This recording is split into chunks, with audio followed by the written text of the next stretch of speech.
Have you ever noticed that the moment you start asking questions about supplements, the conversation feels like it breaks? Not because you haven't put in the effort, it's because the moment you go looking for precision, the conversation becomes something entirely different. Explanation gives way to persuasion, and you're left choosing between claims that feel reasonable one at a time, but never together. That's the part no one really prepares you for. Because most of us don't start in the supplement aisle, we arrive there. We start with the basics: move more, eat better, sleep matters, stress matters. Those ideas are imperfect, but they're coherent. They hang together. Supplements only show up later when you've done the obvious things and still feel like something isn't lining up. You don't feel broken, you just don't feel as capable as you expected. And so you do the next reasonable thing, you try to be more precise. And that's where the ground shifts. Suddenly, you're not being told why something matters, you're being presented with options.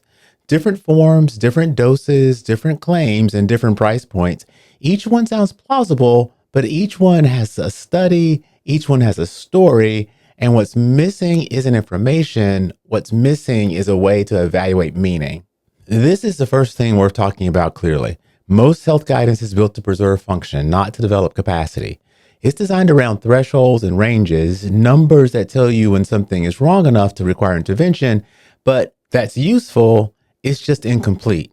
Because being within range doesn't mean you're operating well, it just means you're not setting off alarms.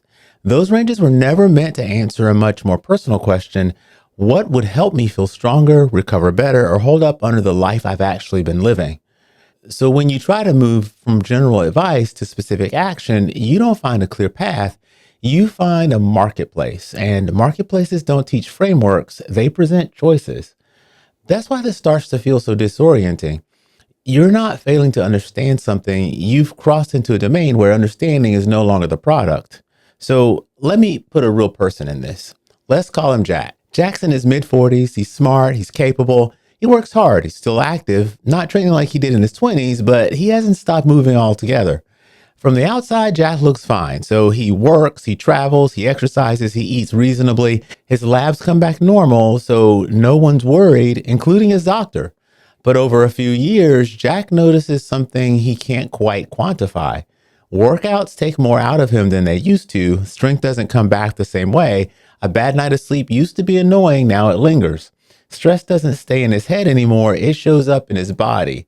Nothing dramatic happens. There's no injury, no diagnosis, no moment where someone says, here's the problem.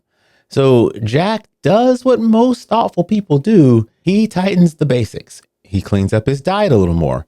He's more intentional about movement and he pays attention to his sleep. And still, something just feels off. Not broken, just thinner, less margin. A long day costs more than it used to, and recovery has to be planned instead of assumed. So he starts thinking ahead about energy in a way he never had to or did before.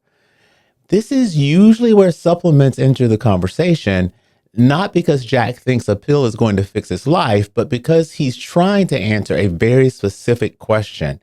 Why does it feel like I'm doing the right things and still losing ground? What Jack is noticing isn't a deficiency, it's erosion. The system still works, but it has less reserve. And once you see that, the entire conversation changes because you're no longer asking, is something wrong enough to treat? You're asking, do I have enough capacity to live the way I want to live? Most health guidance simply isn't built to answer that question, and this gets compounded by something else we rarely say out loud. Even if you eat well, really well, the modern environment changes what enough looks like. Food quality is different, soil is different, stress is different, and sleep depth is common. Work is sedentary and recovery margins are thinner, so your body isn't just building itself, it's managing load. And managing load cuts resources. So supplements don't enter the picture because people want to be extreme.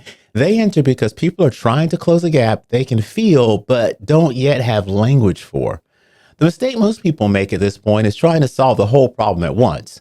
They assume there must be a right stack, a correct protocol, or a way to control all the variables, but health doesn't reward total control, it rewards coherence.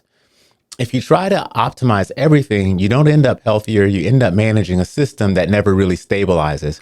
That's why a better posture here isn't what should I take?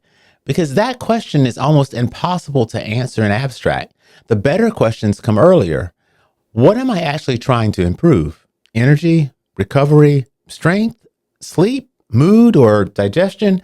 And what would better even mean? Because once you name the target, the noise starts to thin out, and then a few grounded principles matter more than endless research.